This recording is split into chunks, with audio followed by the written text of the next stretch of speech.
But why am I keeping y'all here? You're all here to see great runs in support of the great cause that is the Trevor Project. And folks, I am happy to tell you I'm getting the word we're all ready for Jaxler running Vexx any percent. So Jaxler, the stage is yours. Okay, hey everybody, I'm Jaxler. I'm going to be running Vexx for y'all folks tonight. If my name and voice sounds familiar, I was actually on the schedule earlier for Neopets the Darkest Fairy, and now we're back for the run that actually got in on the initial list. So really excited. I have Ruby, aka Corundum Core, joining me on the mic as well for this. Hello, hello.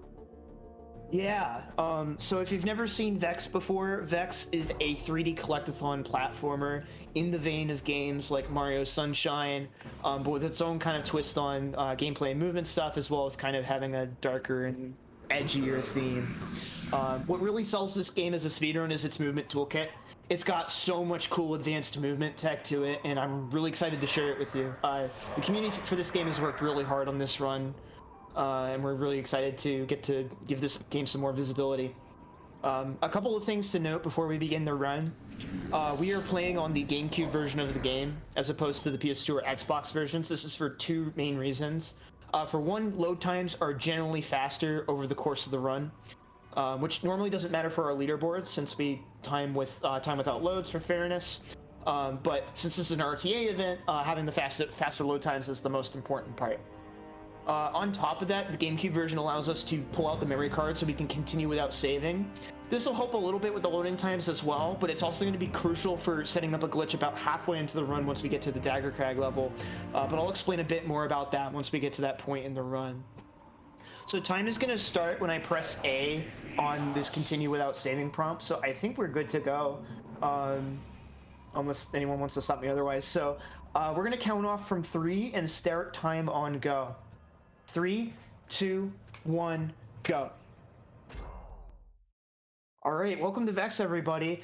So while we're skipping through the intro tutorial and cutscene bits here, I want to briefly explain some of the advanced movement tech that you'll see right at the start of the run. So this game has a long jump, high jump system similar to what Mario Galaxy has, where you can hold down a button to crouch, and then you can either long jump or high jump by pressing the A button, depending on whether you were moving or not beforehand, respectively. And so there is a bug with the animation system in this game, where if you reverse the input, so you jump and then press the crouch button a few frames later, it'll actually start your base jump animation and then trigger the long jump or the high jump. And what this ends up doing is it gives you extra distance and speed off of every one of these high jumps and long jumps. So you're going to start to see me make use of this technique at the start with the extended high jumps. I'm going to be using them in order to get a lot more height from the ground than what's supposed to be intended. And a good example of that is right here. We're going to be doing a movement sequence here known as door skip, and we're going to save about 10 seconds in getting to our destination the casual way here. Nice. Okay, first try. That's a really hard movement sequence. So you have to hit 2 extended high jumps there, which again, you jump and then a couple frames later press the L button in order to get up there. And so on top of that, the second one you have to cancel about halfway up into the air with a wall jump, which requires nearly perfect spacing to make work. So I am actually really happy to have gotten that first try.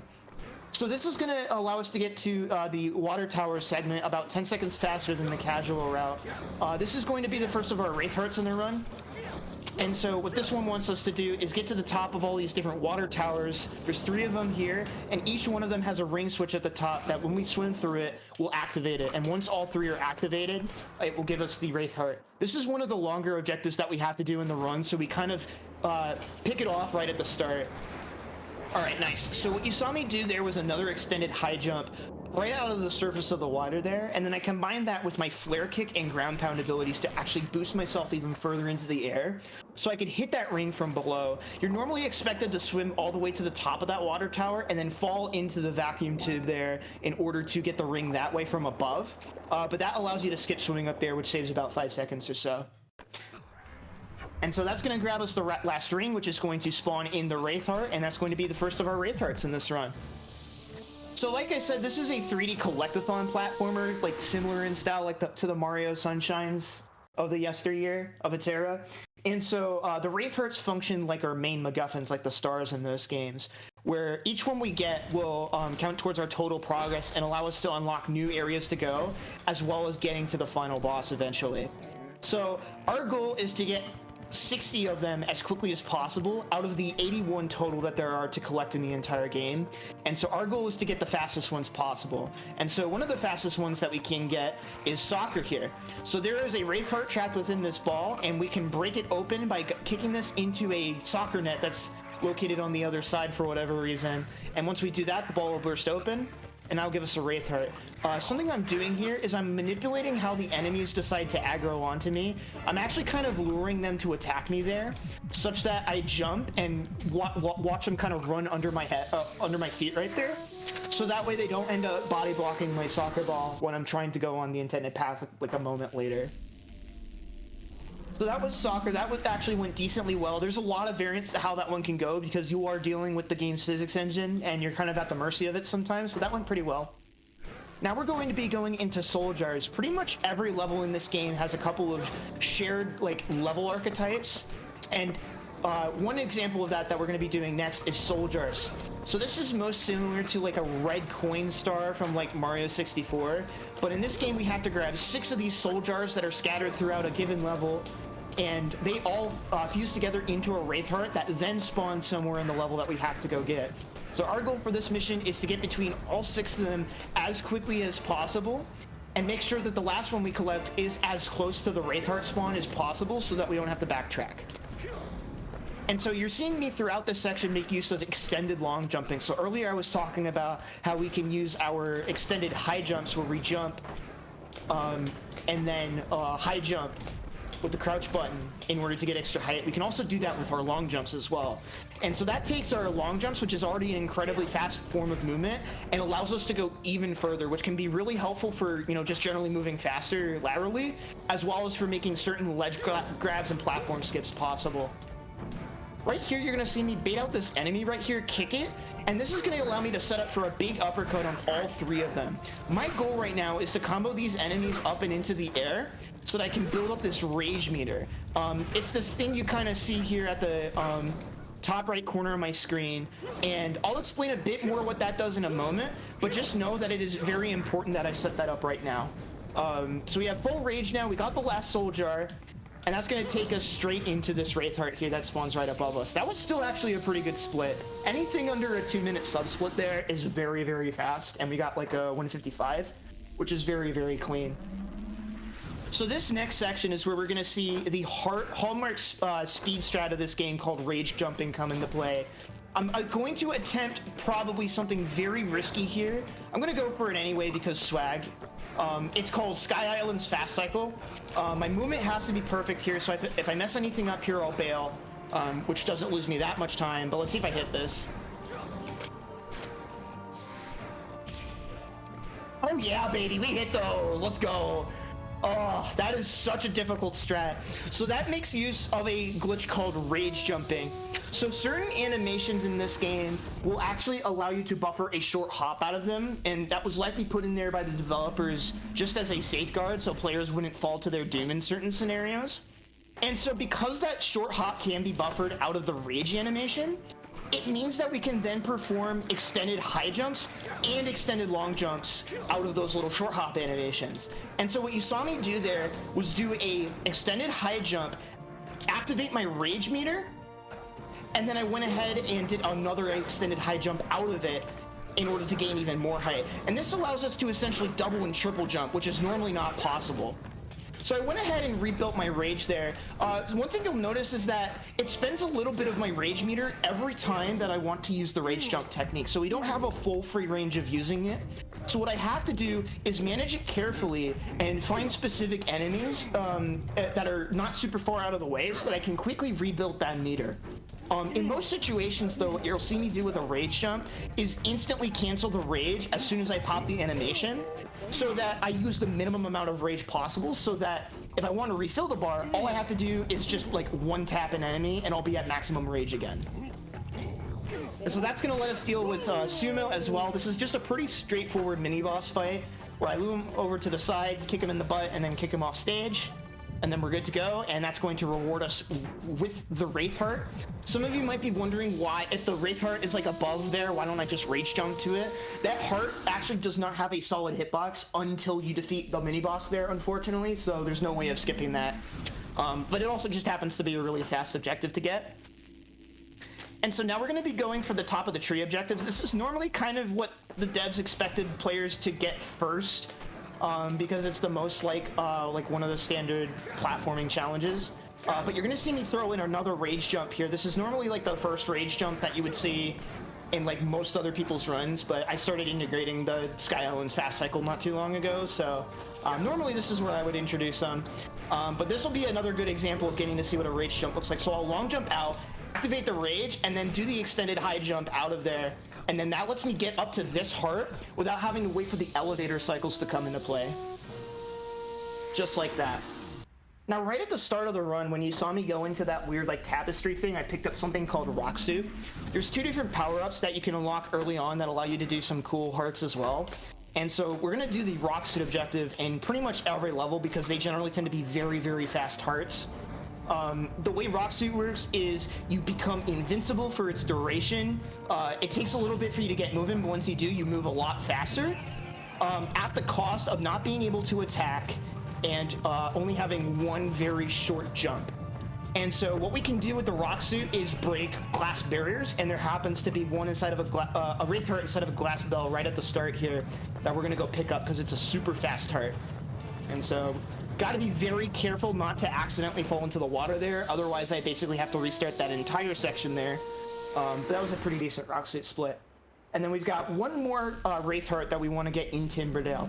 Now, every level has 8 total Wraith Hearts in it, but you don't want to get every Wraith Heart in every level, because there are some like Wraith Hearts later on that are way faster than some of the ones that are available to us in this first level. So this next one we're going to get is going to be like the last of the fast Wraith Hearts that we can get in this level here. And this is going to be our introduction to sundial levels. So every level has a sundial in this game, which you can use to change the time of day. And some levels have what's called a sundial portal in them, where at certain times of day, they will open a portal to a new area or a new level. And these can be kind of considered like the secret courses from like Mario Sunshine.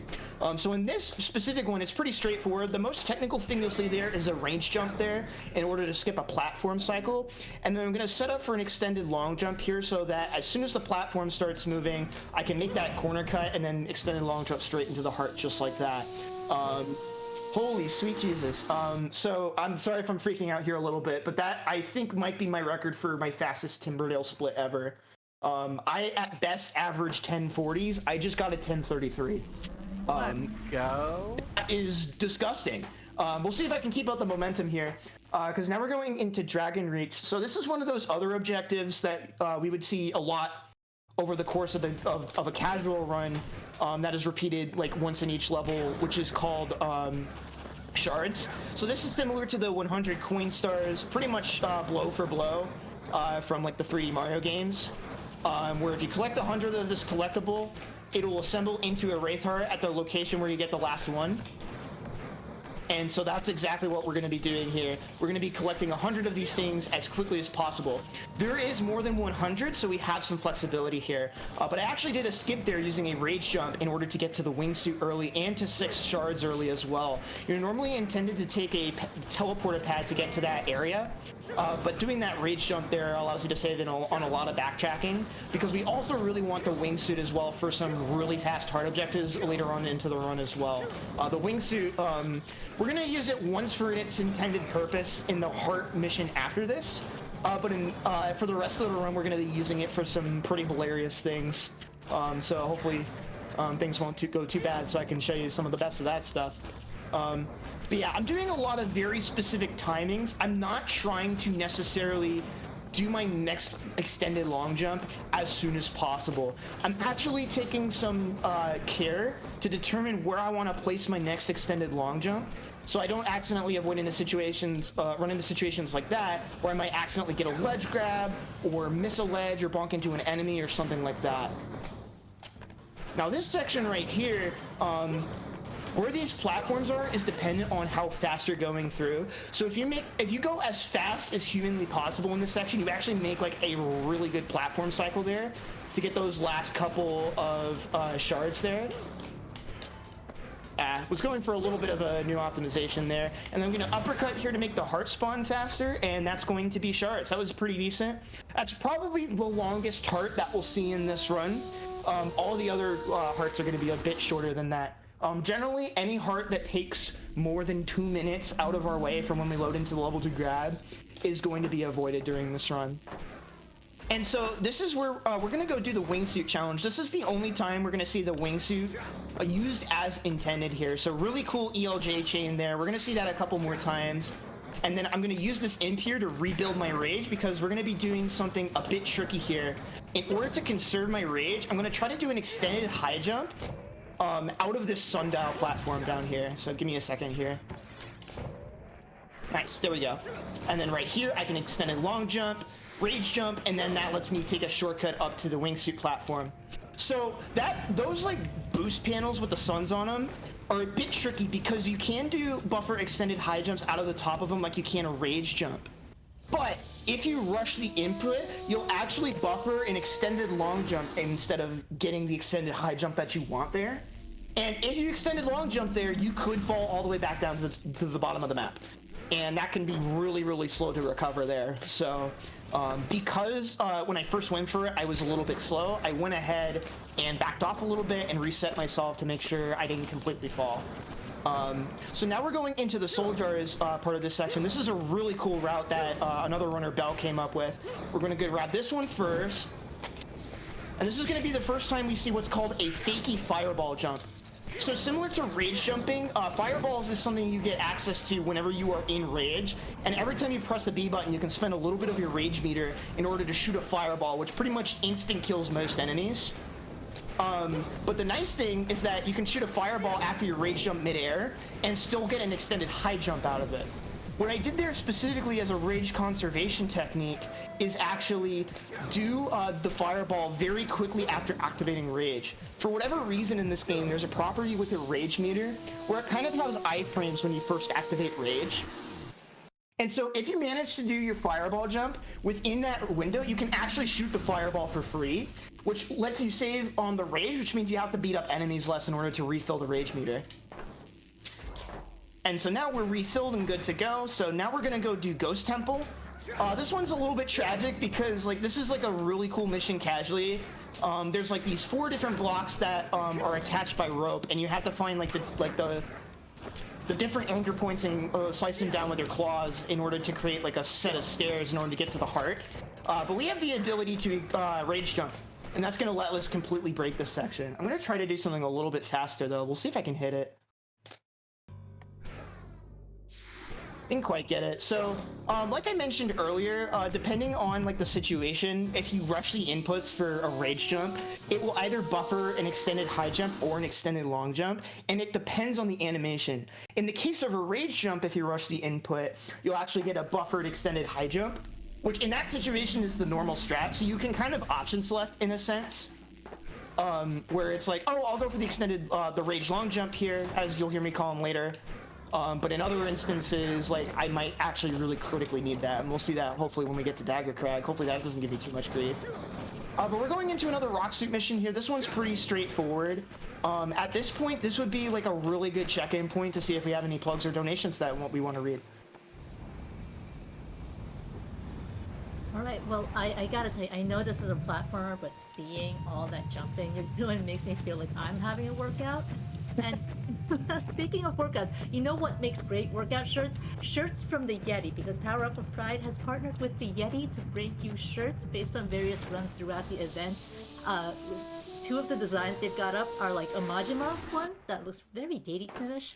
So if you love that last Yakuza Kiwami 2 run and our Majima's bonus any percent that we got, you might want to get that. Or a Splatoon based shirt, because our next run is Splatoon 3, which again was unlocked thanks to all of your generous donations. So you can go check out theyeti.com. $5 from every shirt goes to benefit the Trevor Project.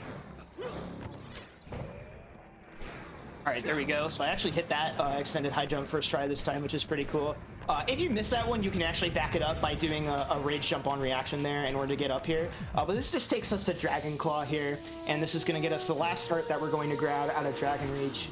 That is a sub 18 out of Dragon Reach. That is disgusting.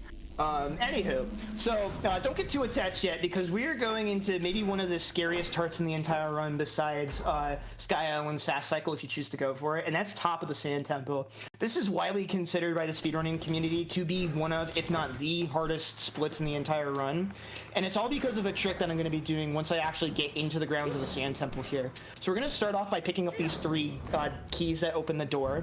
But what you're going to see me do is try to avoid raising the Sand Temple. Now, the way that the Sand Temple section is supposed to work is there's supposed to be 3 buttons, kind of similar to the water tower situation that we saw earlier, which then when you press all of them, it actually raises the tower out of the sand, and it then raises all those platforms associated with it, so you can get 2 Wraith Hearts within that section that you wouldn't normally be able to until you did that puzzle. But I'm going to be attempting to get both of them using a combination of rage jumps, extended high jumps, etc. in order to make it happen. And I'm going to be going for a specific variant of Top of the Sand Temple that relies on a really difficult series of platforming here. So I'm going to ask for some quiet time right here. Good. Good. So that ledge grab is unfortunate, but we got up here quickly enough that I think we can still potentially make this. Made it, barely, nice. So we do that to get onto that platform in time so that we can then do a fireball into from a rage jump, and that gets us to the top of the Sand Temple. Thank the Lord. If you miss that, it takes forever to rebuild all the rage that you spend there. But luckily for us, we don't have to worry about it once we get the heart because of the next objective, Statue Eyes. So the way that this puzzle works is there's a statue that you're required to shoot fireballs from your rage form into in order to activate them. It's the only objective, I believe, that acts this way in the entire game, which is kind of interesting. It's the only time you're really required to use the rage form casually. I guess you're not technically required if you skip it, but you know. But because you have to use the rage in order to do that section, they put a sort of fountain that instantly refills your rage bar to max. And so not only can we use that to complete the challenge, but we also get a free rage refill, which is going to be really important. So you see that heart in the back over there? We're supposed to get that with the wingsuit and fly into the heart. We're not going to do that. I'm going to be attempting after this heart and after I pick it up to do another one of those rage jumps into a fakey fireball in order to completely skip how you're supposed to get that and avoid having to climb all the way up to the top of the level to get back to the wingsuit. So let's see if we get it. I might need a little bit of concentration here. It's not super bad, but I do need to make sure, again, that I don't rush the inputs, because if I do, if you rush the input on the fireball jump, it will give you an extended long jump. Like I said, it's not consistent whether you, it's consistent in and of itself, but there's no pattern between the different animations, what buffer gets you what. Oh, I missed it. That's tragic. Okay. So I'm going to go ahead and head back kind of over here, and we're going to try to beat up some enemies to rebuild our rage here and go for that one again. That's pretty unfortunate, but I think we should be able to rebuild our rage meter pretty quickly here and try again. I think the first mistake of the run, so I'm honestly not going to complain. All right, let's see if we can get... I'll wait until you're done with this, but I do have a question. All right, so you've mentioned a couple times that you have to get the hearts, and that's kind of the objective to complete the game. How many hearts do you need to get for the any percent run? So for the any percent run, there are 80. So there's 80 hearts total. 81 if you include the one that you can kind of get in the tutorial, which I don't think the devs really kind of intended for. But in order to complete an any percent run, you need 60. However, it's not just a matter of getting the 60 fastest hearts. It's also a matter of the levels in the order in which you unlock them. So each level in this game takes progressively more and more hearts to unlock, up until you get to Citadel of Shadows, which takes 50 of them. And so there's going to be a couple of situations where there's a heart that's really fast, and in isolation, but we don't end up grabbing during the speed run, because by that point we already have enough hearts that it's outweighed by something that we had already basically picked up at that point. So in addition to that hard, like 60 heart requirement to beat the game, there's also a couple of other restrictions that dictate which hearts we pick up in the route. Another which being this electric fish puzzle, which I'm really glad didn't go bad for me, because when it goes bad, you probably die. The way that works is those fish will electrocute you, but you also have to lure them all three through that ring to activate the switch. It's very jank to get to work. But yeah, that's sort of a thing. Okay, so Neverglazed Jars. This is maybe one of my favorite missions casually. This mission specifically, it's a Soul Jars mission, but they don't do Soul Jars the same way in every level. They actually mix it up a bit, which I think is kind of interesting compared to how some of the 3D Mario games did it.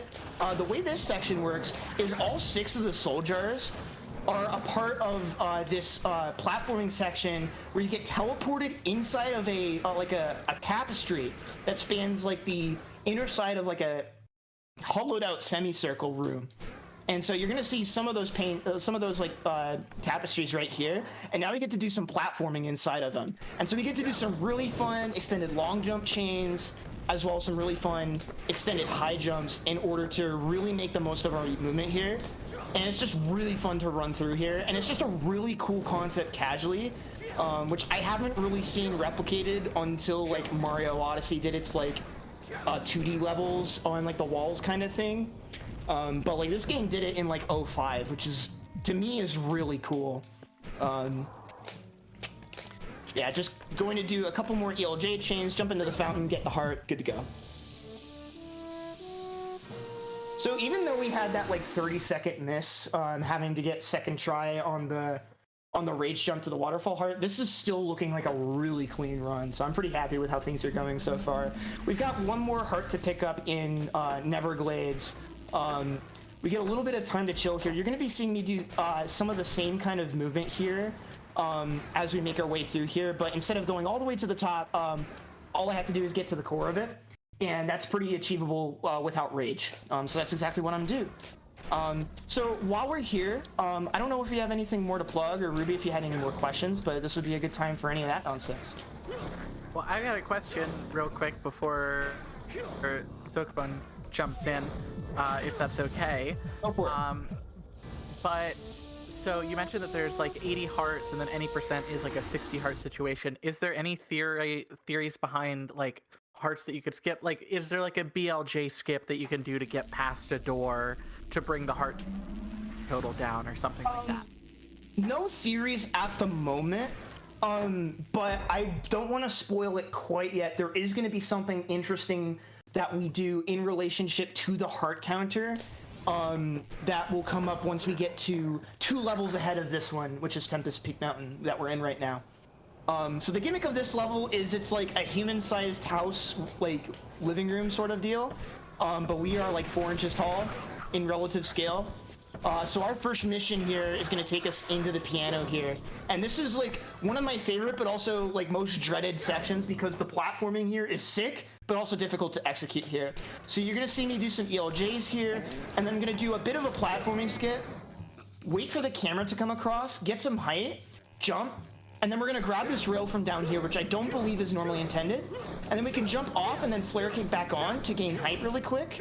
Then we can sort of just land on that pole through the object there, and it just works.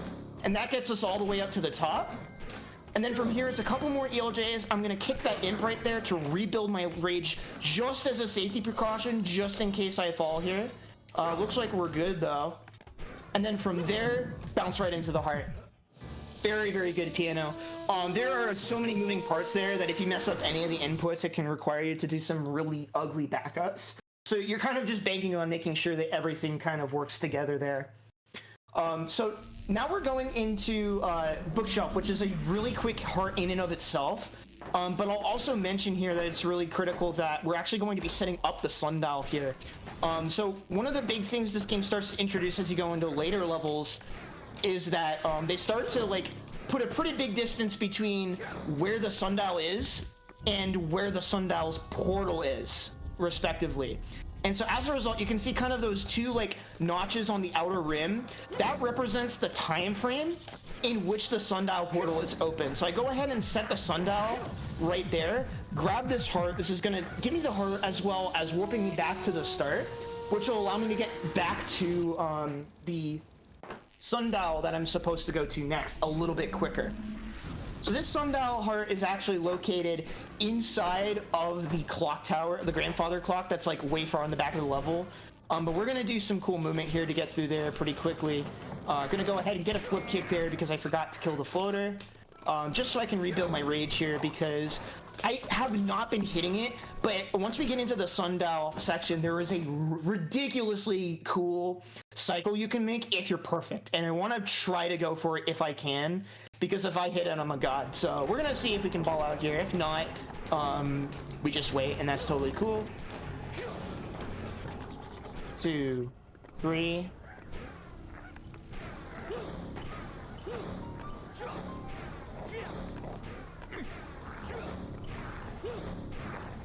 Oh my god, I hit it. Nice, let's go. I have not hit that in a run yet. Let's go. So, let's see here. I just golded that by 8 seconds. Nice. I promise you I've never hit that in a run before. I've done it in practice, but holy crap. I was missing that all week, and I was just like, you know what, I'm gonna YOLO it, and we hit it, so. There you have it, folks. That is the sundial fast cycle. One of the coolest strats in this level. Still got some more cool stuff going on here. You're gonna see a little bit of a theme here for these these cushions on the ground. I can actually, similar to the jump boost platforms like we saw in Dragon Reach, which was the second level, I can actually also do the buffered extended jumps out of them. So I do an extended long jump there so I can get back down to ground as quickly as possible. And then here what we're gonna do is an extended high jump and the rage jump, and that just gets us straight to the top of here. So that entire interior of a clock tower is an entire platforming segment that you're supposed to do with a bunch of moving cycles and moving parts, but the heart is just still spawned up there at the top, regardless of whether or not you actually go through the sub areas. You can just use a rage jump and get up there for free. So that's neat. So as we're coming through here, I want to give a brief photosensitivity warning. We're going to be turning on this TV in a moment to do a video game within a video game here, but there's a flicker effect that goes on while we're actually playing the game. So just a quick warning in advance if you're sensitive to those kinds of things. So now you want to look away. And we're going to play Breakout. So the ball can either go to the left or right. It went to the right, so we're going to actually wait for it to go into the gutter and then play again, because now it'll be guaranteed on the second try to go to the left. So this doesn't work like normal Breakout. You can't angle the degree at which the ball gets sent. It's on a set cycle. So this is a sort of memorization game. But as it turns out, it is way slower to continue with the ball going to the right than it is to sink it and let it go to the left.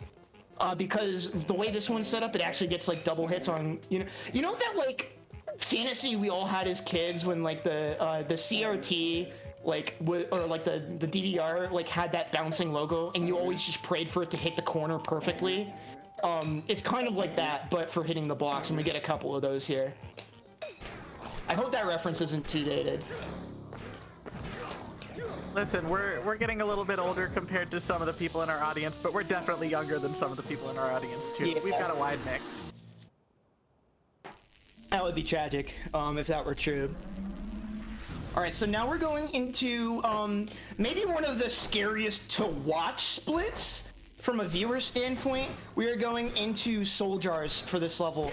Now this one, we're gonna start by using this wall and the back of the TV to do a bunch of wall jumps to skip the a couple of different more intended routes to get up here.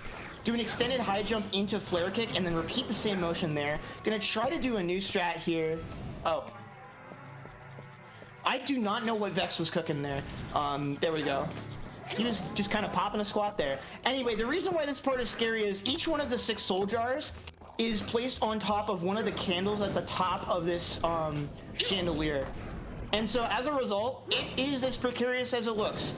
So something I do to make this section a lot easier. Oh, okay, I fell. We can back this up. I think, yeah. Don't eat me, no! Okay, so I'm gonna have to do this the full way again. So as you can see, that thing is like tilting and tumbling all the time there. It can be an absolute menace to deal with. So something that I do there is I actually go into over the shoulder camera by pressing the Y button. And that gives me a bit more camera freedom there in order to be able to actually look around. That's a little bit unfortunate. I was like kind of trying to spend my resources there to try to recover it, but for some reason my inputs weren't like getting out. That's the strat I was going for. Okay, game. Can you give me like 1 minute to breathe, game? I would really appreciate it. So unfortunately that is a little bit of a big time loss, but not a huge deal. This is still like incredible pace for a marathon run so far.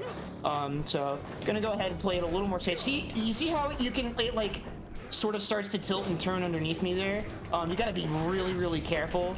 I believe it's on a set cycle. I don't believe it's influenced at all by like your directions or anything. Like I might be wrong though. I just don't remember. Someone told me once and I forget. And so now once we're done there, luckily the game actually pauses us in place here, so we have time to turn our camera around. And then I'm going to be going for an extended high jump to skip having to wait for the platform to spawn up here. Just like that, and that's going to grab us the heart right there. So unfortunately a bit of a drop there, cost us about a minute, not a huge deal. Still plenty of places to do some cool stuff here. So I'm going to ask for some quiet time here because I'm about to perform an RNG manipulation as I go into the next level, the below. We're going to be remashing the sumo fight, and I can actually, depending on my movements going into the area, manipulate what pattern that I get, and it's very critical that I do in order to save it like a 20-second cycle on an attack. So I'm going to ask for some quiet time here. We'll see how this goes, though.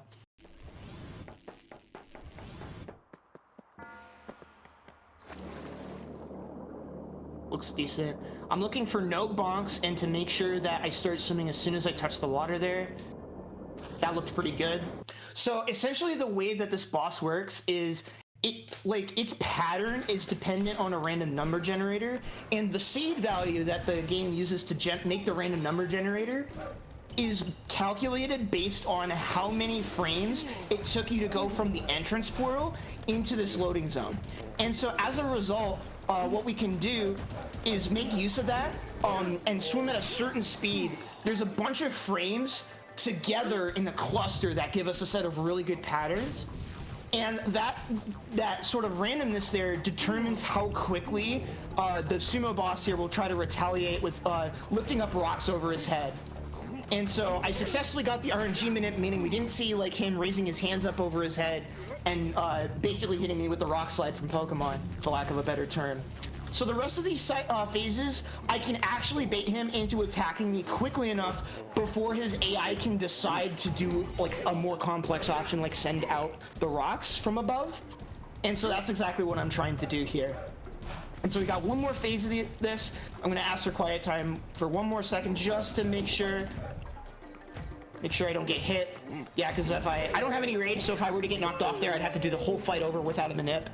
But we got through sumo nice and easy there, so I kind of got wrecked by the sumo in my last marathon run of this, so I'm very happy to get through there nice and clean there. Yeah, so Ruby, how you doing over there? Any questions come up?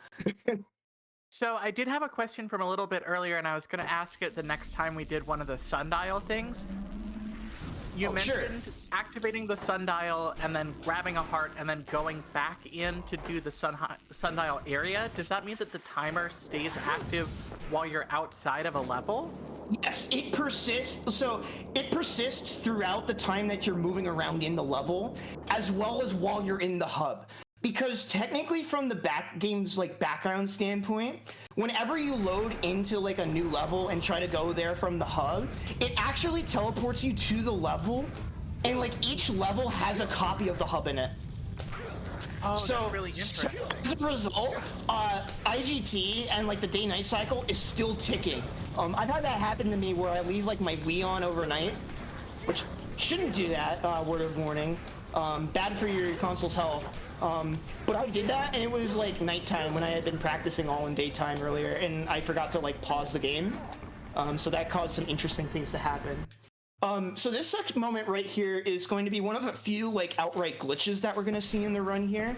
I'm going to execute it first and then explain what's going on here. Got it, nice. So I know that I got it because of a specific camera motion we got there.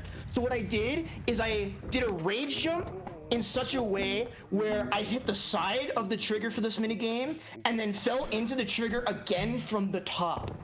The cutscene trigger doesn't disappear until like a certain part through that cutscene, and so when you double trigger the cutscene like that, the cannonballs that are normally supposed to like press down the buttons and make that like a puzzle or a mini game, they explode each other. And so what you can do then is just long jump onto the pad and then jump on it again, and it insta solves the puzzle, letting you completely skip the mini game and saving about like 20 seconds or so. Yeah, that's like one of the few like outright glitches that you're going to be seeing in the run. We'll see another one again once we get to Dagger Crag here. But we're going to be going back into that volcano. You saw me do a bit of movement earlier while we were talking. And so this is just like another really good example of like all of Vexx's kind of vertical movement kit coming into play here. A lot of the levels in this game in general are like very vertically oriented. They're like, you know, there's like some like laterally dense stuff, and there's like, you know, some wide and expansive stuff, but like for the most part, you're climbing a lot of stuff. And so as a result, there's a lot of like cool and fun extensions and stuff that you get to do. So like you get all this cool pole tech where you're jumping on and off of it. So I do a very specific lineup there so that I actually make sure that I jump off the top of the pole so I get a little bit more distance there. And then I'm doing some extended long jumps there.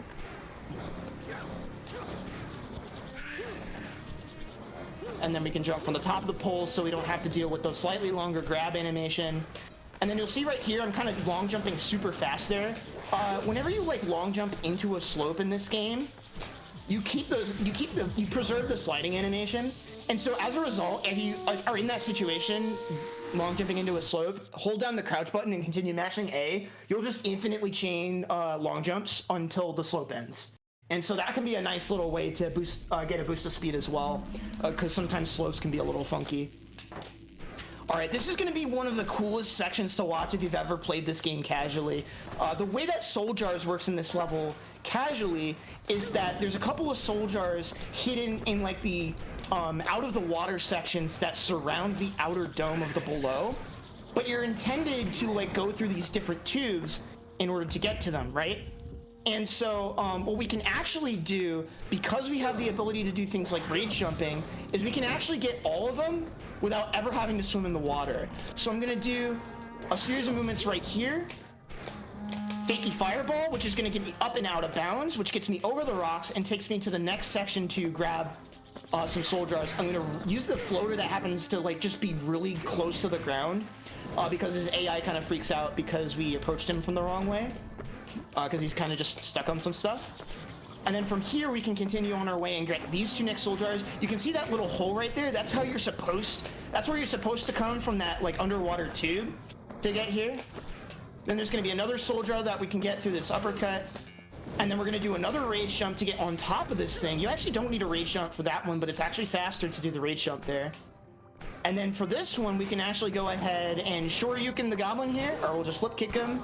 And that's going to give him a bad day, and then he'll give us the last soul jar as recompense.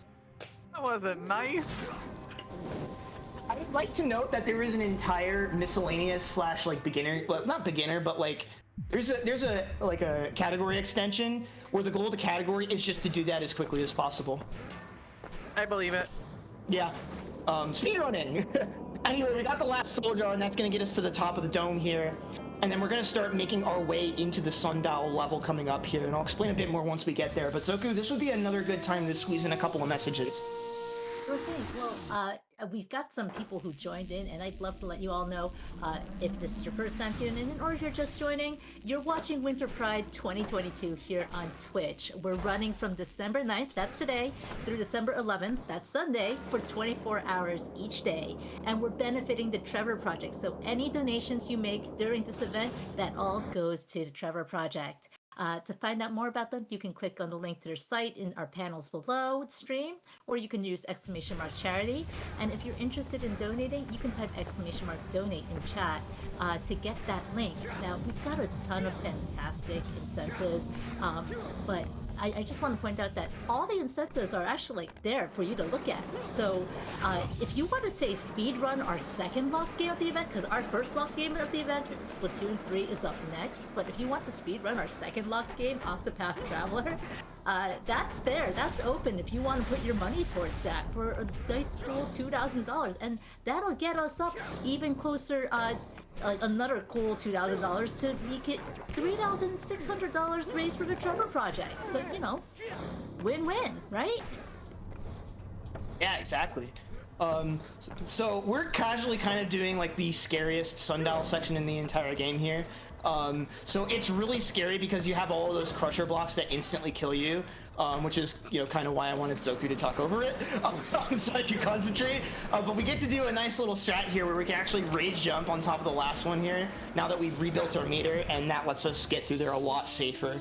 We had to do a really scary strat there at the start. That was a gold, okay. I'll believe you, Splits. Yeah, wow, So I'm running against Blink Splits right now, so like I know what my timer is at, but I don't actually know what my pace is right now.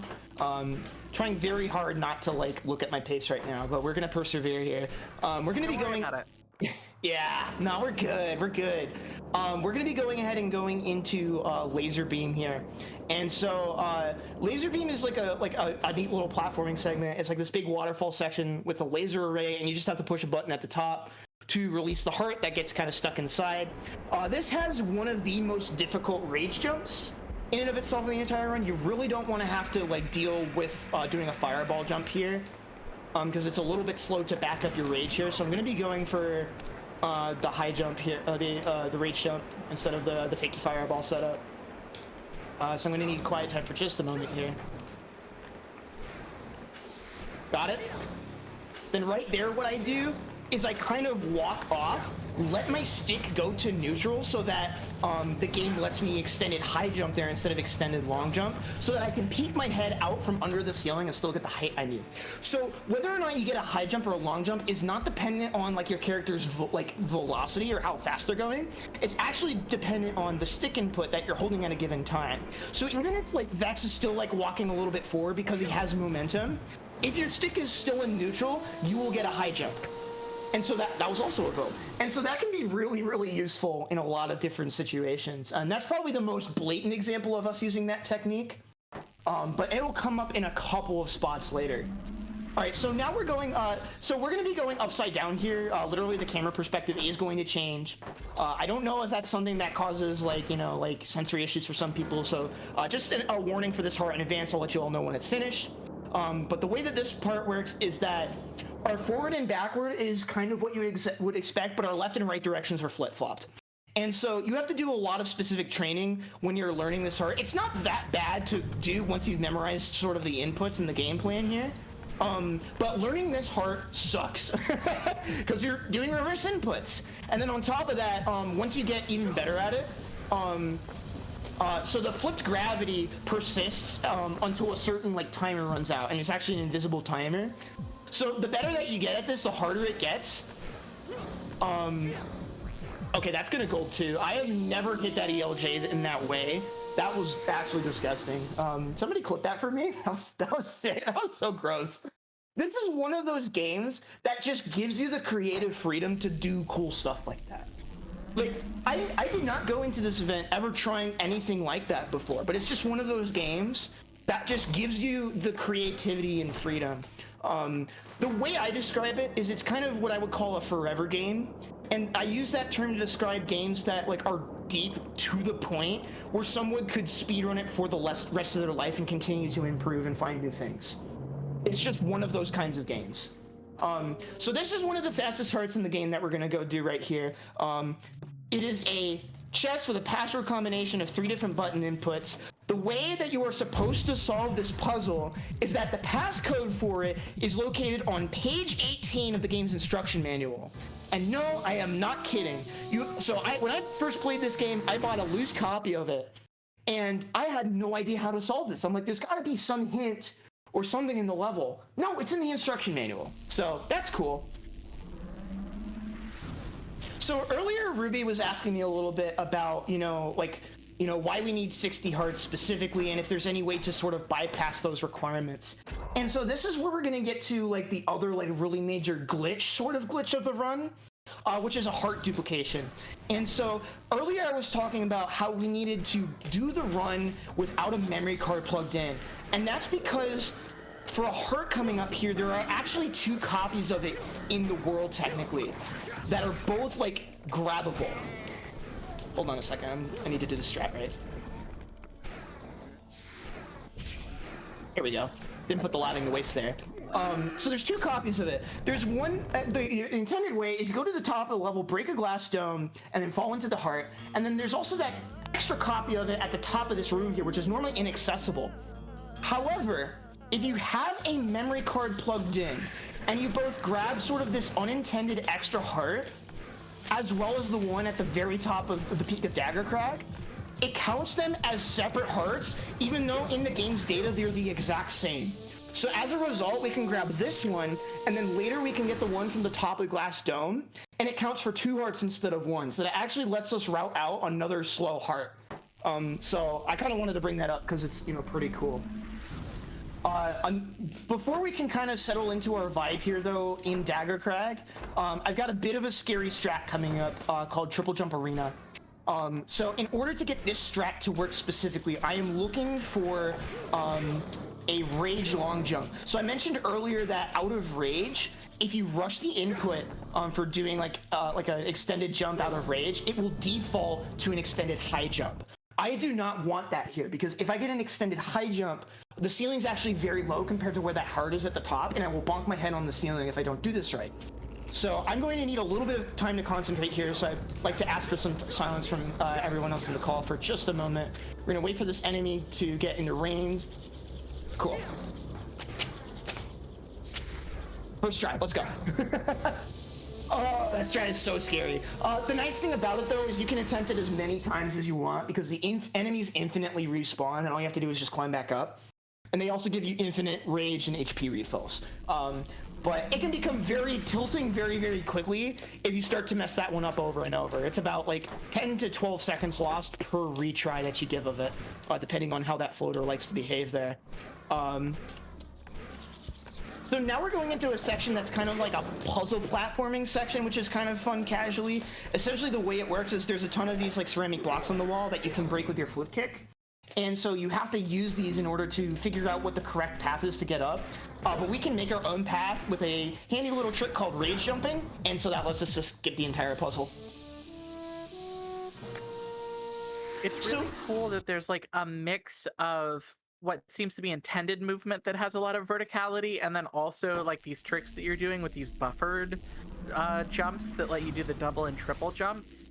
So it's like a lot of intentional but also unintentional movement that's kind of woven together throughout the run. Yeah, and it's so deep too, right? Because like the thing that's cool with extended high, specifically the extended high jump, long jump tech, is there's like specific situations where you can like it's actually beneficial to like alter the way that you go about performing the inputs. So in some situations, for example, there's actually instances where instead of delaying a couple of frames to get my extended long jump, I actually purposefully time the 2 inputs together. So I intentionally cap my own momentum, so that way I don't overshoot something. And so there's a bunch of little things like that throughout this game that, like, I couldn't, like, even with the best commentary team in the world, with like a sports desk analyst crew, couldn't hope to cover in a single run. And it's just these little things that you pick up over running the course of the game, and kind of like reinforces that idea in my head that this could be like a forever game for someone, where you could spend your entire life running this game and always finding ways to improve and optimize and overcome new challenges. So we got the soul jars one there, and now we're gonna be going up to save the monk. We've been doing kind of the same like opening vertical moves here, and I haven't really explained them yet. So I kind of want to give a rundown over something specifically I'm doing to make this more consistent, because otherwise it's a pretty hard movement path that we would take. And you'll get to see like the normal path that you're normally supposed to take to get up here, and so that'll give you an understanding of why this saves so much time. But up here, in order to avoid having to do a fakey fireball, what I actually end up doing is I do a flare kick into a ground pound. And so a property of the ground pound in this game is that it actually allows you to snap to ledges faster than you would be able to otherwise. So that actually allows me to catch the ledge from below. And it's nigh impossible to get up that ledge without incurring a ledge grab, which you normally try to avoid as part of movement optimization. But since you can't avoid it, you might as well try to proc it as quickly as possible, right? And so that's what we were kind of talking about, where sort of these sort of like these emergent like parts of the gameplay depth come into play, where like these tiny little things sort of add up to being like really critical for certain movement strats there. So there's just so many options, and it just makes running this game so much fun. Yeah, so we are going to go ahead and save the monk for normal. It's worth noting that this is not the same heart as the one that appears above the top of this room here. He's going to summon in a heart here, and then once we go to the top of the glass dome is when we're going to be seeing that heart that we duped, and we're going to be getting the correct copy of it. So overall, pretty solid dagger crack so far. This is going to be the only time that we're going to see the intentional way to get sort of towards the top of dagger crack. And that's because the sundial for this level is like halfway along the way to the casual path to the top of the level. So what we're going to do is go down that path, grab the sundial, set it to the appropriate time, and then we're going to go ahead and do the strats to get on top of the glass dome. You're going to see me go for some extended high jumps at the top that I've kind of been workshopping lately, and have been kind of improvements from like sort of the last sort of world record or so, from when Bell had the world record. Shoutouts to Bell, by the way. But yeah, while we're going through here, this would be a really great time, Zoku, if you had any more things you'd like to plug. This would be the perfect opportunity. Sure. I actually have to make a correction. Earlier, I said the next locked game was Octopath Traveler.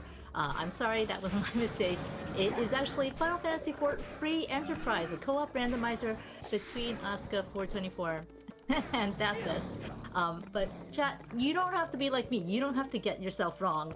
!mark schedule in the chat. That will pull up our schedule for you to see. And so you can see all of the great runs we've got coming up this weekend, including actually a Lunistus run by Jaxler. That name sounds familiar. I'm not sure why. Yeah. I don't know. I actually like to, I'll talk about that a bit more at the end of the run, but I did not even, so oddly enough, we've had a lot of people unfortunately have to drop their runs from the schedule due to a whole bunch of unforeseen circumstances. So the cool thing is that, like, Lunistus hadn't even come out when submissions for this event were happening, so I kind of just threw it in there and said to the chat and said, hey, if you need something to cover, let me know, and I have this ready, since I had a different game on backup that I haven't been playing in forever. Wink wink. But with that being said, I'm just really grateful because not only did y'all take Vexx in the first place for the main schedule, but you also gave me the opportunity to run two of my favorite speed games off of kind of a backup situation. So I just want to extend a huge thank you to everyone who's been working on the Power Up with Pride event. Obviously, for the personal bias reasons, I get to run more speed games in front of y'all, but also just, I view a lot of these events as kind of like ways to preserve games that people might not have heard of, and I know a lot of people haven't heard of games like Vexx or Neopets: The Darkest Fury. So it's very meaningful for me to be able to participate in these types of community events, especially alongside so many talented and super impressive people. So thank you all very much. With that being said, this is going to be the last sundial zone that we end up seeing. The rest of them end up being slower for the speed run. Like I said earlier, it's not that they're slow, it's just that because of the order of level unlocks, there just happen to be a lot of other like hearts that are just happen to be faster to getting us to our 60 heart win condition. So we're gonna go ahead and go into Mummy. This is gonna be the last mini boss that we see before the end of the run here. And so the Mummy mini boss is pretty straightforward.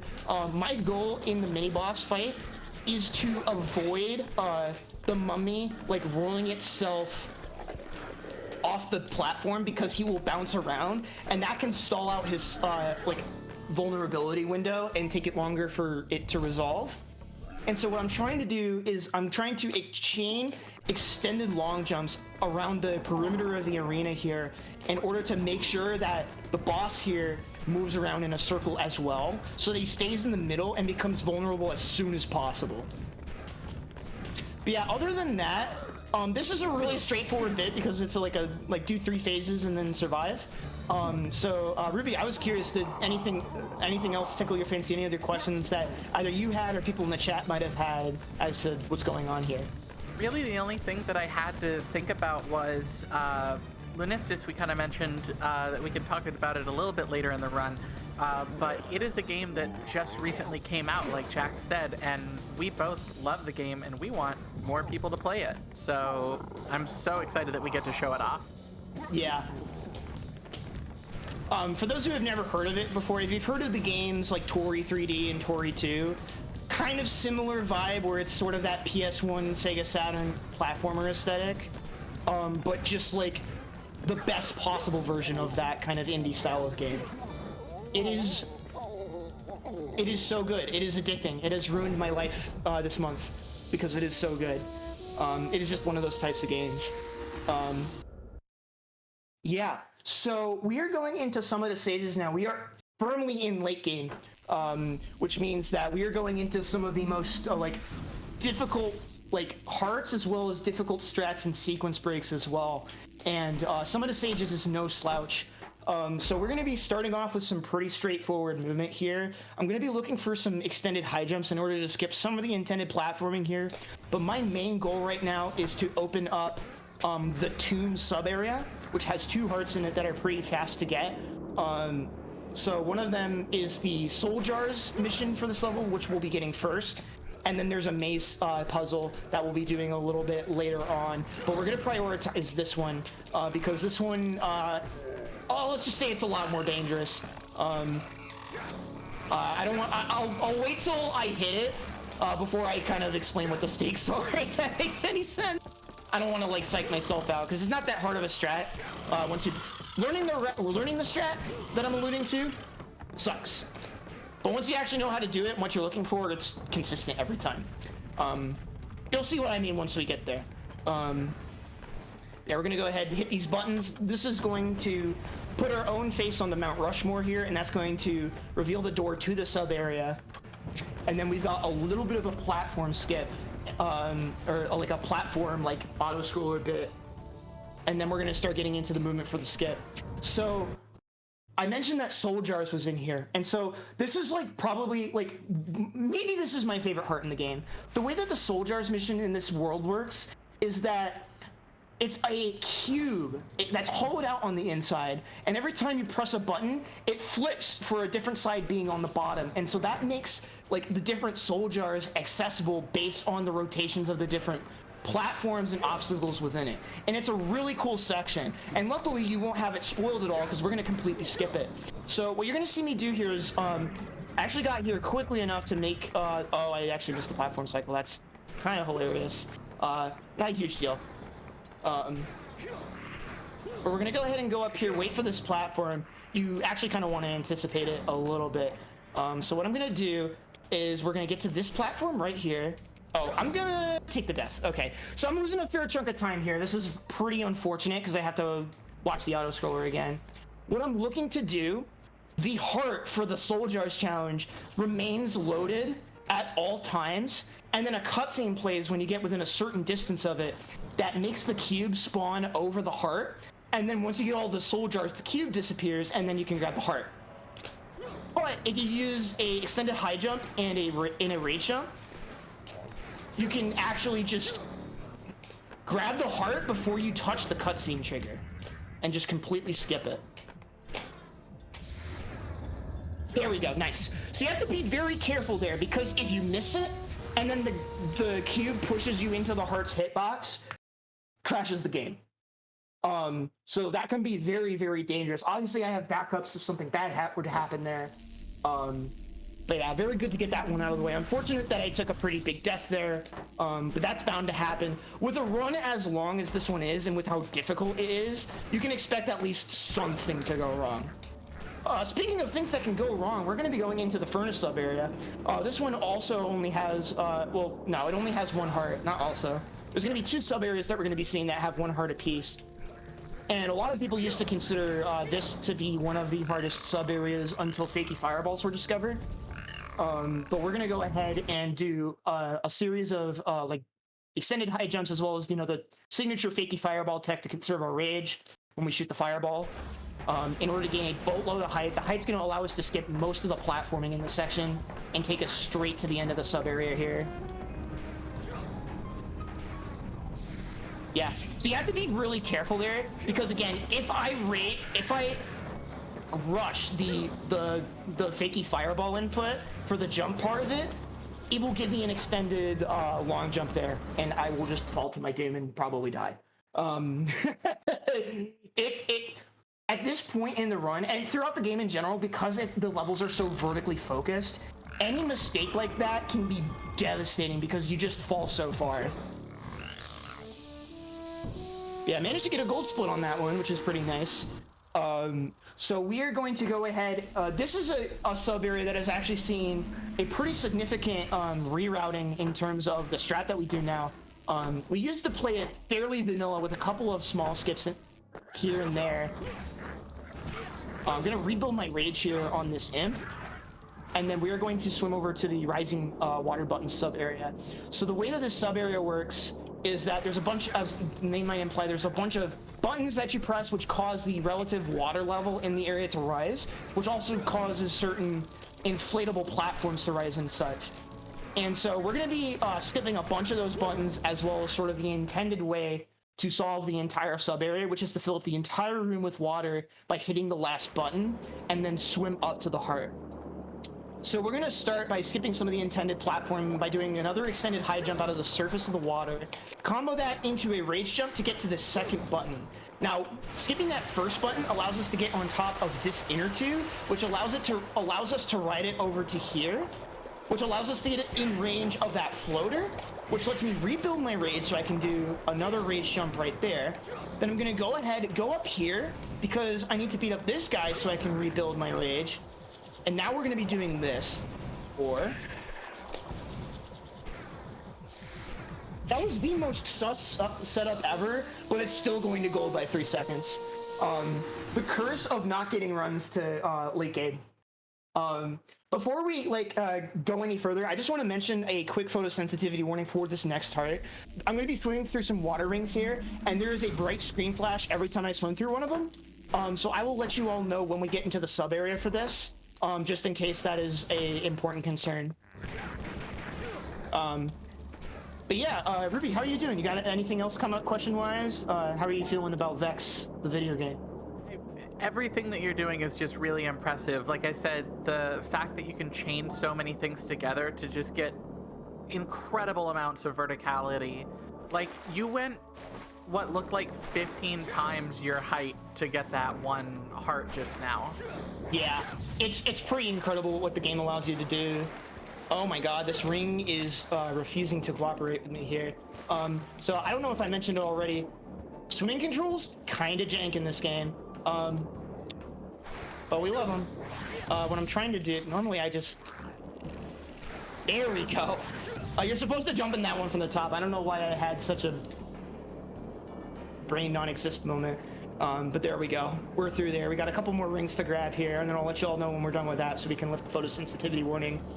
But this is going through these rings is going to open a portal to the sort of glacier sub area, which is a pretty cool platforming segment. It's not anything like new in terms of techniques that we haven't already seen. It's just more application of the same.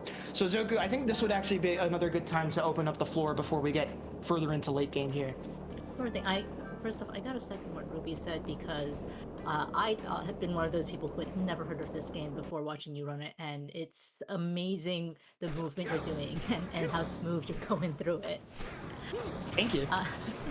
But yes, so once again, we are Winter Pride 2022 on Twitch, benefiting the Trevor Project. And it is thanks to everyone's generous donations that we are sitting at a cool $1,626 raised for the Trevor Project right now. But with your help, with all of your help, we can get even more benefiting this great cause.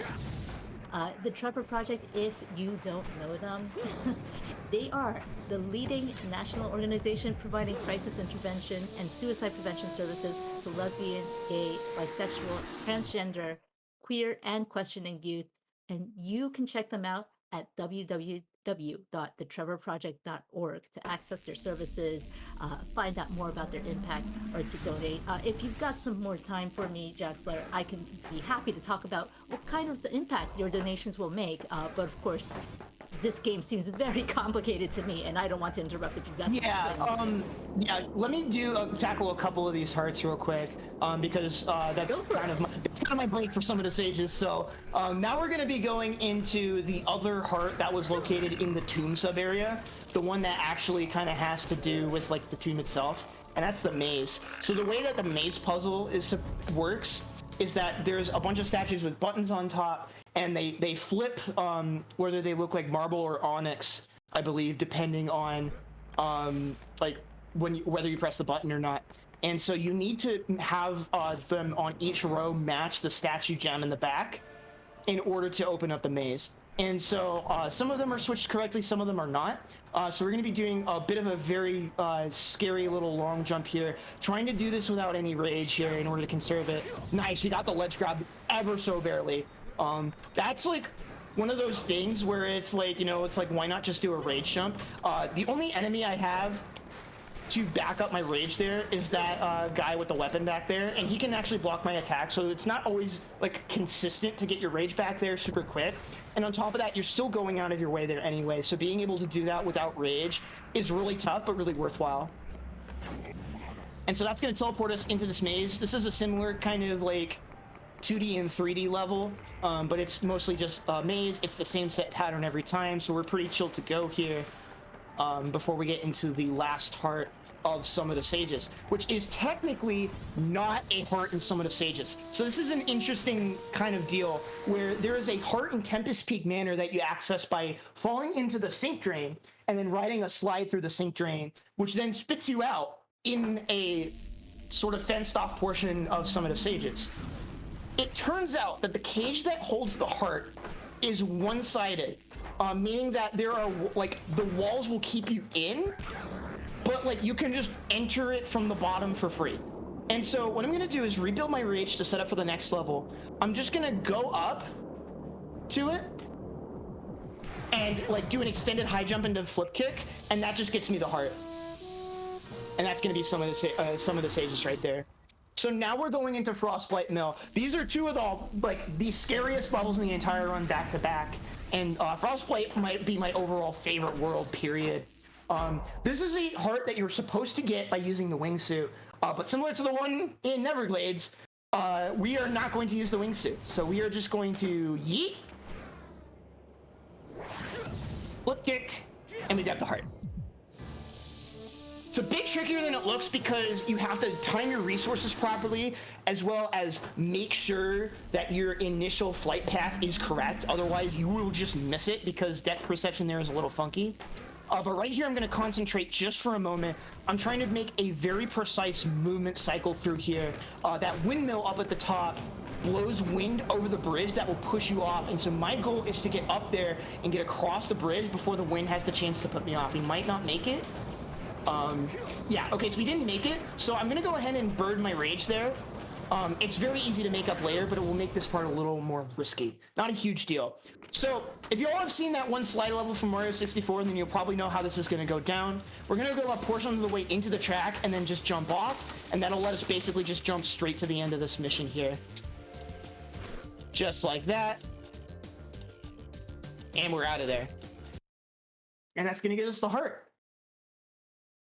And after this, we'll be getting into like lava under ice, and which is, there's like sort of this like, so weirdly enough, this game had like a lot of like planned levels and areas that got cut from the final release of the game.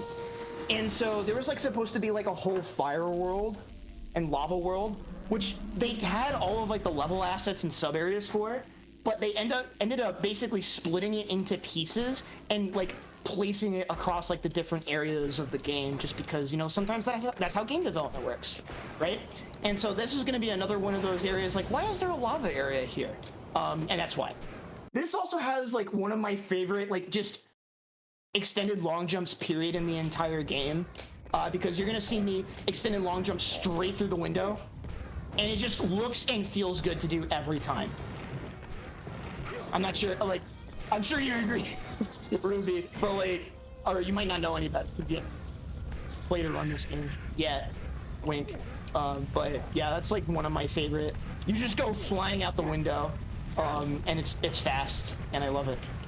Listen, I have to play Truth or Square. If I'm gonna play any game that you are trying to convince me to run, I've got to start with Truth or Square.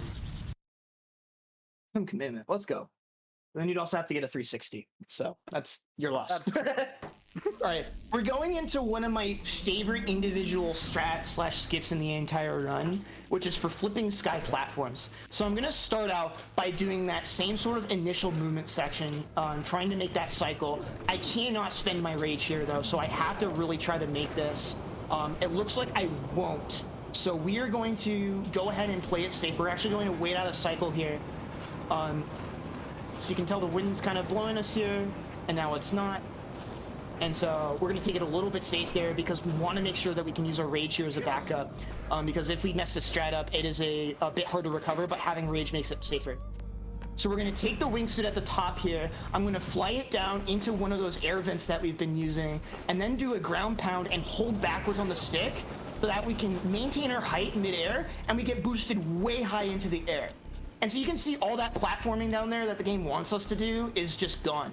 And so we can glide our way, and hopefully if I'm fast enough here, instead of having to spend my rage here, I can actually go ahead and land on this flipping sky platform right here.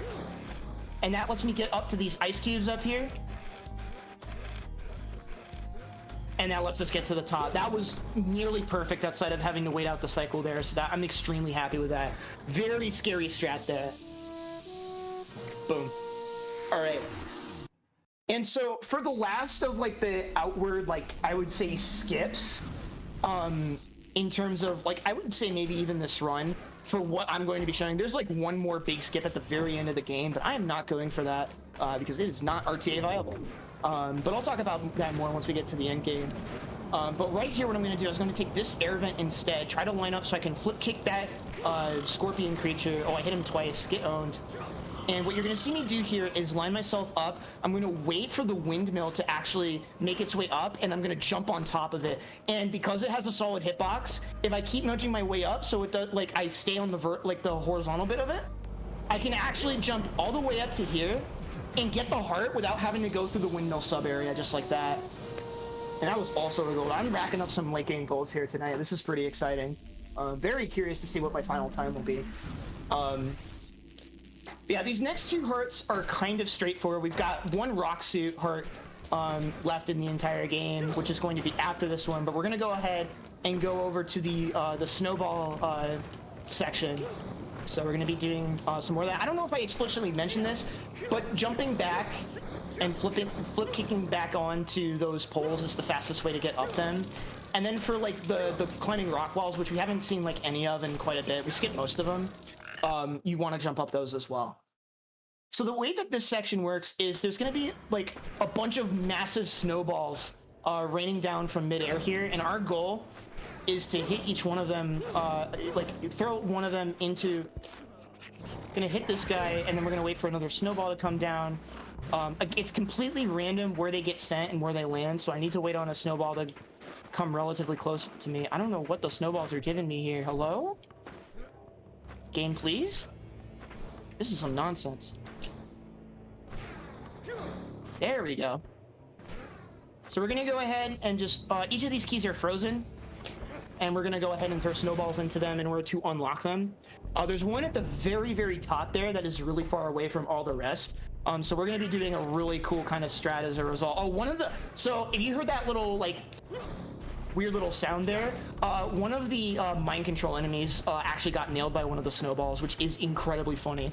So I inputted a jump and then pressed the B button to throw, and that just sends the snowball flying straight into the ice cube there, which is really funny. And I also managed to get one more of the snowballs here for free, and I was able to pick it up while I was launching the previous one, which allowed me a little bit of a break there. But unfortunately, I'm going to lose a little bit of time to luck there because it just, for whatever reason, took me forever to get a snowball to spawn in a decent location.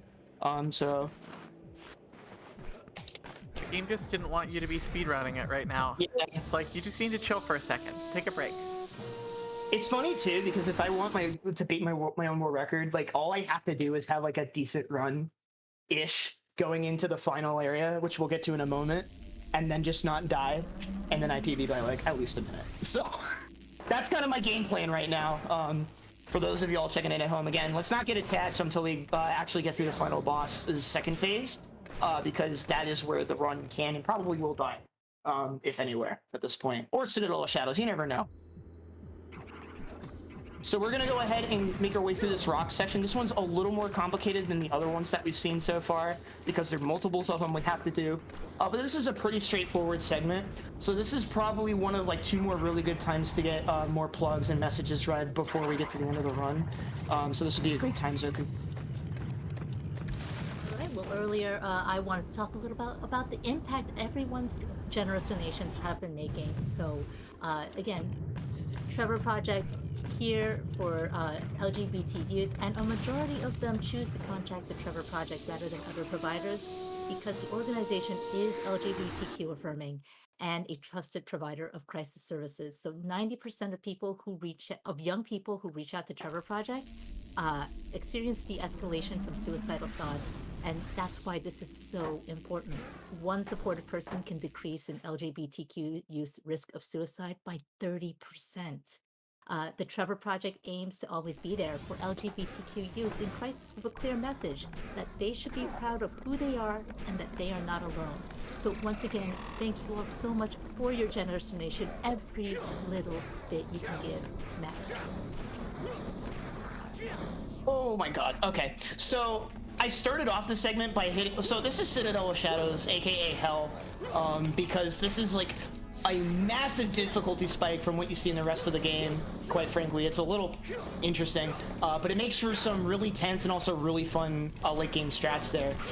So you've been seeing me do a couple of rage jumps there to get around. I also did a very specific extended long jump chain in order to so depending on how quickly you get here, these platforms will be in a different arrangement, and it's just one of those things where you kind of have to learn how to read and sort of memorize the different patterns that you can get. That was still a pretty decent recovery though, and I made that work pretty well despite falling down and taking a ledge grab there. I'm just amazed that you managed to save it after you fell down at the beginning there. Yeah. This is like one of the most hard to optimize like parts of the run, because if you play it risky at all and you fail, you die. Yeah, so right here what I'm doing is I'm trying to avoid all of those poles. Unfortunately, I buffered a long jump instead of a high jump like I thought I would, so I used a rage jump there. That's one of the fun things about getting good at this game, is you can start to learn to use rage jumps outside of just intended strats and game plans. You can actually use it in recovery situations in order to save yourself from a big fall. So I'm actually going to go ahead and reset this here. Camera, please. So a little bit of this level is split up into 3 sort of paths. We did left path at the start. We're on right path now. And after this, we'll be going into center path, which is arguably the hardest and scariest. And we have 2 hearts to get in the middle path here. So I'm going to go ahead and take a safety flip kick over the top just to make sure I don't take too much damage there. Luckily for us, you take a HP refill every time you collect a Wraith Heart for the first time. So I'm making good use of that there to be able to damage boost when necessary, but you still have to be very careful because the enemies start to really gang up on you here. I'm going to ask for a bit of quiet time here. You'll start to see some spinning rings in the background. Those will probably kill me if I touch them. Not outright, but will cause me to fall and then I'll die and be really sad. Good. Okay, that's the first one. So then from there, we can skip the rest of the really scary platforming by doing a rage jump, and that takes us into the icosahedron, as this is called.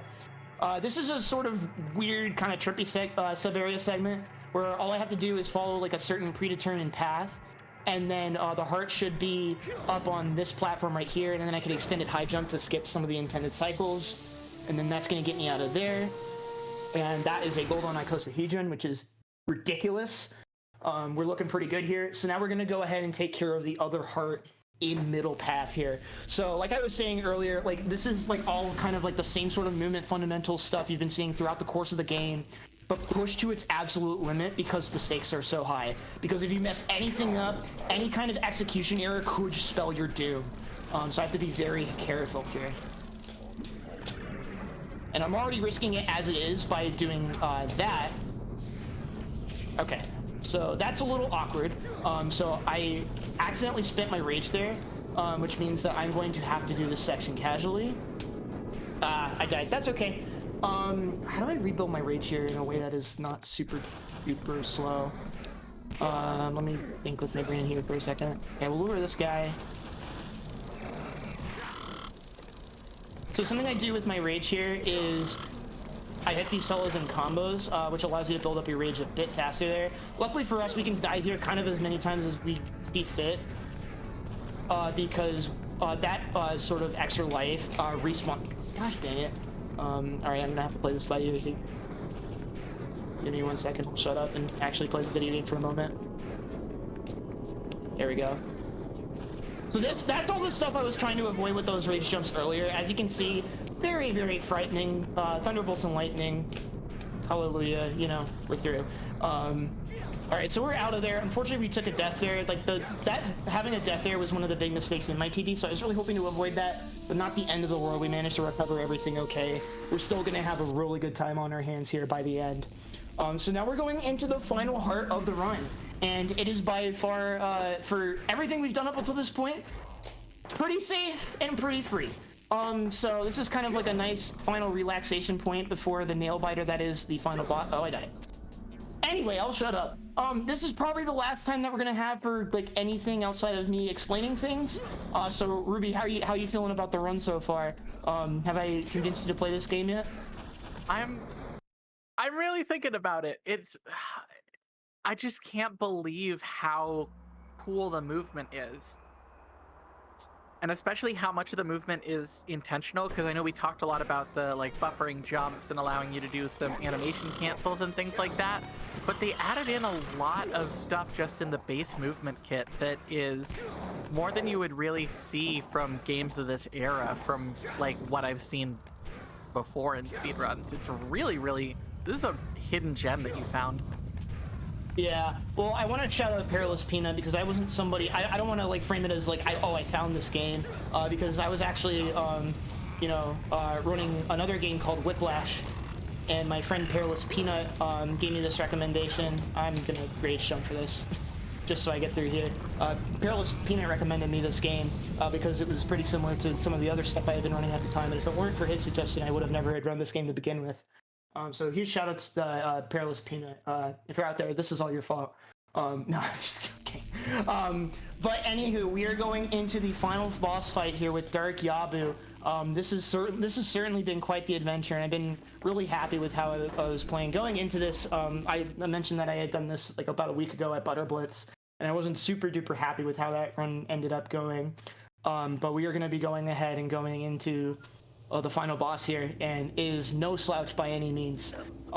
So I mentioned earlier that like there was technically one more potential skip, and it's called Phase 1 skip, and nobody goes for it in runs because it is so hard. But essentially it's two rage, like it's a rage long jump into a fireball long jump. Which both, if you rush, will give you that buffered extended high jump, and if you fail either of them or don't do them perfect, then you fall into the abyss. But if you do it properly, then you can actually get into the arena of winning that intro cutscene and sort of go straight, I believe, straight to Phase 2, which ends up saving several minutes. But it's not done in runs yet because imagine all of the troubles and stuff that I've been struggling with up until this point. Imagine I finally get a run like this point, and then gambling it all on one trick. That if I miss, it's over. Welcome to Vexx, everybody. Yeah, so this first phase is pretty straightforward. I'm dodging fireballs and beating up Shadow Wraith weaklings, I guess. So I'm gonna ask for quiet time once we get into Phase 2 of the fight, but Zoku, this is probably the last time we have to plug anything. If y'all got any donations, make sure you get them in now before I'm gone, because I'm hoping that with how I've played, hopefully that's inspired some of y'all to donate, because I've been working my tail off for this one. So Zoku, go for it. I mean, I wouldn't blame chat for being stunned into silence because you have been fantastic this entire run, Jaxler. So get those donations in, but just a reminder that, again, we are benefiting the Trevor Project, and of course, I'm sure we will talk about this a little later, but if you are some more Jaxler, stick around and check out the schedule because Jaxler will be back with Lunistus later on tonight. Yay! Shout out to the Power Up of Pride staff for letting me indulge in my hyperfixation. It's a great game, though. I'm really excited to show you all the run. The community's been working really hard on it. As with every speedrun community, I feel, but like, I'm biased because I like my speed games. I think you have excellent taste in speed games, because that's what I'm seeing. Well, except for Stuart, that one's a little more questionable. Yeah, I was trying to be nice, but you brought it up. Stuart Little, and someday I will run Frogger. Dog's Life. Someday I'll run Frogger: The Great Quest for the people. All right, welcome to phase 2. This is this is where like the final boss part of the final boss is. So the way that this part works is I'm looking to bait out a specific attack, hit it with an uppercut, and then that gives me the opening. However, he has several different attacks that he can do besides that, and you have to react very quickly and jump out of the way in order to not get hit, and they do more than 1 point of damage apiece. So unfortunately I got hit by that one. Yeah, so see how quickly you have to react for these? It's absolutely brutal.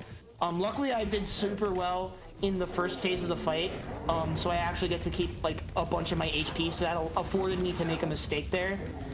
We're gonna go ahead and do that. We have to do this 4 more times, and it gets the windows for actually hitting the boss while he's vulnerable get tighter and tighter per cycle.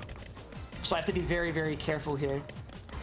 I'm standing in the middle of the arena here in order to have him in my camera view at all times, as well as to prevent him from jumping around as much, which can make him a bit more unpredictable.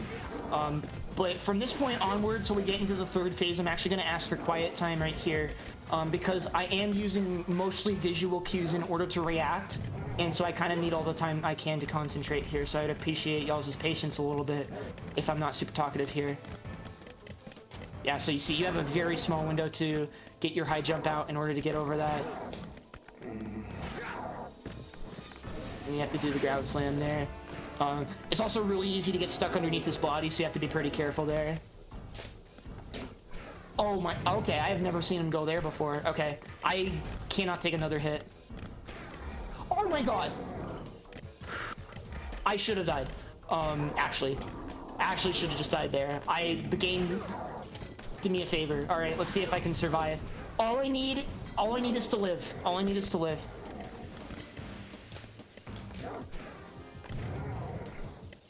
I have to be very careful as well, because he can start doing this fireball attack where he shoots like 5 fireballs in a row, and those can be a little tricky. Yeah, it looks like we're getting fireballs.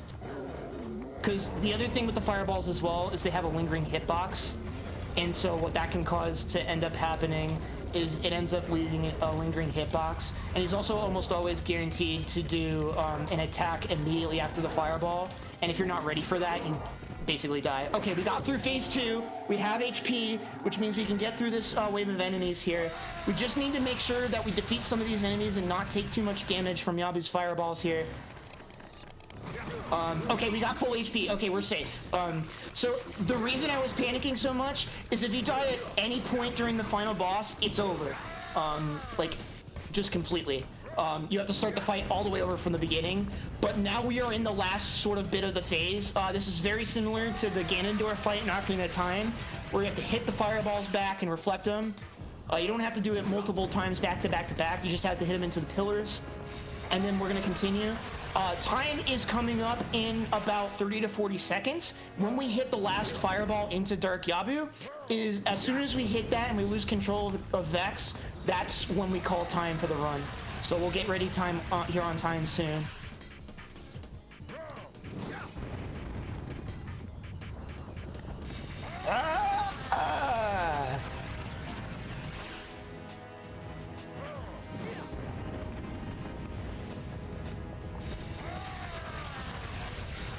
This will be the second to last, and then we got one more fireball.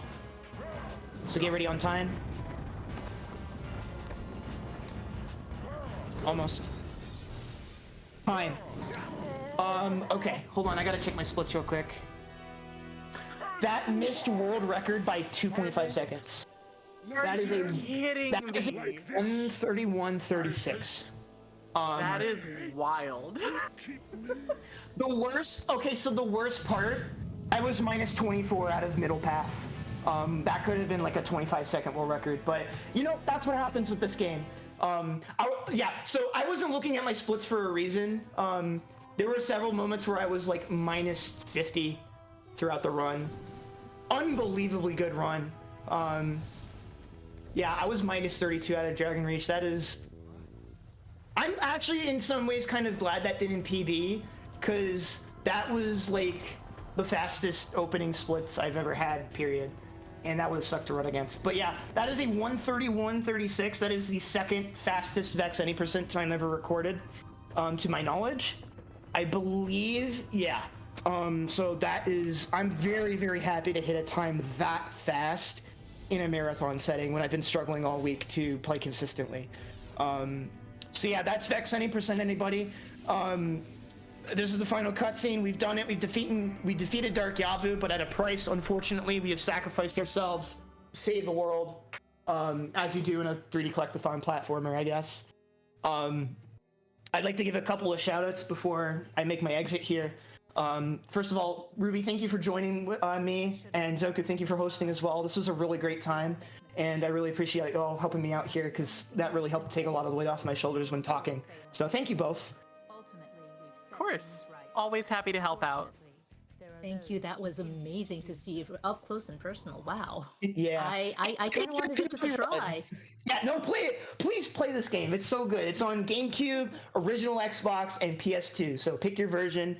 We play with time without load, so you can speedrun this on whatever console is most comfortable to you. This game rules. My disc just does this, so I apologize. It's just scuffed. But yeah, so the disc could not be read. Please refer to the GameCube instruction booklet. I'd like to shout out a couple of people specifically from the Vexx community. I'd like to shout out Bell. Bell is like one of like the main brains behind a lot of the stuff that you saw in this run. He's been pushing this game for years and had the world record for like at least 3 or 4 straight in any percent, as well as Hondo. And he's been a huge inspiration for me to keep pushing. And Bell is just the super homie, and I hope you're doing all right, homie. We gotta get you hooked back in at some point. But yeah, shout outs to Bell. Also, he helped me learn so much stuff and took a lot of time out of his own just to help me understand things. And that's what I love about small communities like this, is there's no ego, there's no arrogance in smaller communities like this. Everyone wants to help everyone get better, because we want to keep these games alive, because we don't want them to be forgotten. So Bell is a perfect example of one of those kinds of people who keeps games like these alive, and I'm super grateful to have him around in the speedrunning community. I'd also like to shout out a couple other runners of the game, Vivi, Hacks Me Apple Juice, some of the others as well who have been pushing this game and putting in work over the years and have been part of the community. Shout outs to the Vexx Discord in general. It's not just like a speedrunning Vexx Discord. There's also just a ton of casual fans, people who are working on like reverse engineering and model ripping and modding stuff. It's a really cool scene for this game. So if you're interested in checking out that server, there is a link in our speedrun.com page, which is speedrun.com/Vexx. Again, you don't have to be a speedrunner to join that Discord. As long as you like the game or want to try it or want to like it, come join our Discord. It's very comfy in there. I'd like to shout out the Speedruns Rochester crew. They've been supporting me throughout this for like a really long time. And they just mean the world to me, and I would not be here if it weren't for them. So I don't have too much to shout out other than that. But hopefully me playing 8 or 9 minutes under estimate catches this up a little bit and gives the tech crew some time to breathe. So I don't want to overstay my welcome. I'll close by saying sorry, go ahead.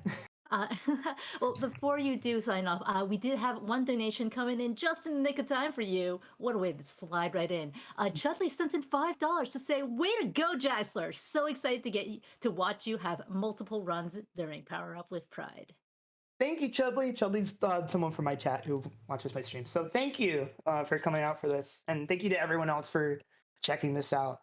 Before I go, I'll just a little self-plug. I stream weird Svi games on Twitch at Jaxler1. That's kind of my main thing. I tend to stick to the weird stuff because I want people to be playing this weird and cool stuff long after I'm gone, because I take it most of y'all never heard of this game before tonight, and that's exactly why I do what I do. So thank you again to the Power Up with Pride staff for giving me the opportunity to give this game a platform and to get more people to be interested in it and try it. But yeah, also I am going to be, like we mentioned earlier, I'll be running again in the event as well. I'll be running Lunistis at about 4 a.m. Eastern tonight. That's a 3D platformer run as well. Much different than this game, but really cute little indie 3D platformer run. You do not want to miss that one as well. Thank you all. Have a good rest of your night. If you're going to stay out for that, hope to see you there. If not, thank you all for being there. Continue to donate and support the Trevor Project. It means a lot to me. Thanks, y'all. Good night.